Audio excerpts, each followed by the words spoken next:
with many.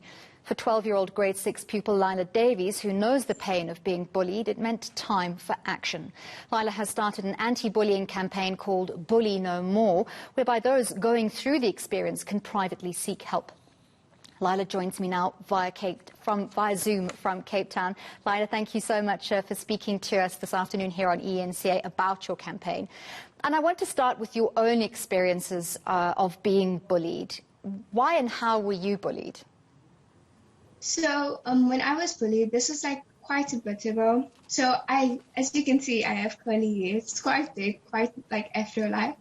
So it was basically they would tease me about it. And we were young and they weren't up for it. I feel like it was just petty arguments at this point, but it was still considered bullying and it still happens to people. So no matter how big or small, bullying is bullying. So it was just basically about my hair. And yeah, and I didn't have much friends. I had one close friend and that was about it. And then the rest were all some of them were bullies, others were just people I didn't talk to or they didn't want to talk to me. Sometimes a lot of the people taking part are the ones standing by on the sidelines, not doing anything to stop the bullying. But how did you feel about what happened to Lufuno Mavunga? It's horrible. It's disgusting, really. And I saw on the news about the person who bullied her, and it's just horrible. And it's like really baffling that people who are 15, 14 are going through this. Like, nobody should have to struggle with bullying, and especially at such a young age. But it seems like it's becoming more common at the moment.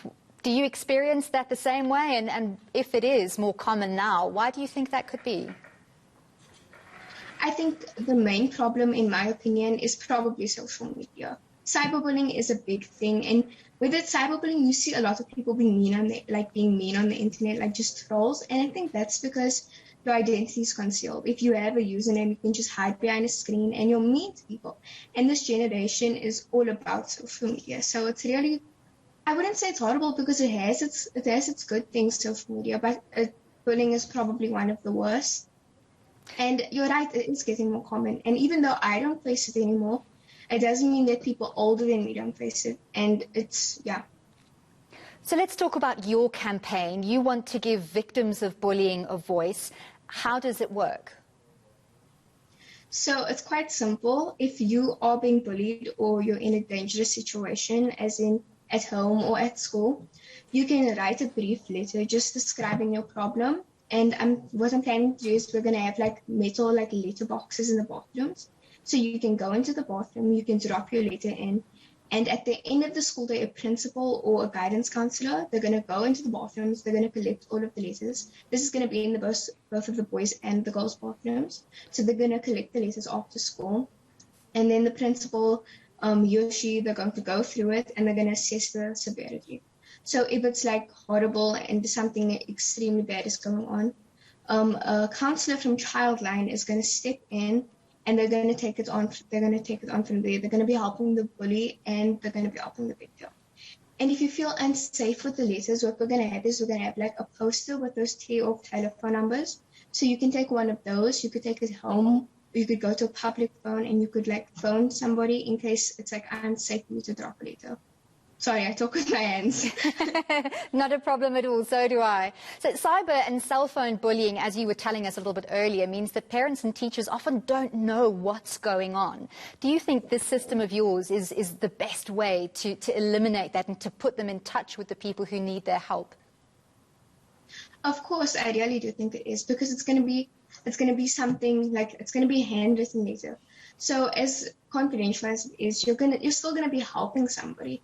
And it's going to be great to, even if it's really bad, the parents are obviously going to get involved and their voice is going to be heard.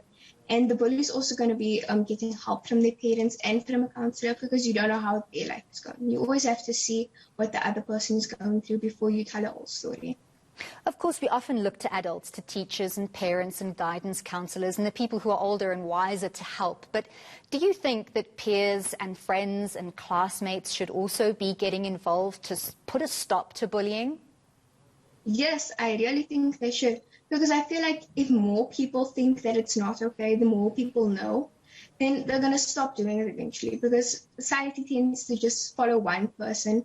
So they're going to follow in the footsteps of a great person. They're going to say, okay, she or he's not bullying, why should I? So they won't do it. And I think it's really great to get if you're being bullied, you should obviously tell someone, whether it's an adult or maybe your friend, and your friend could pass it to an adult. It's going to help you so much more.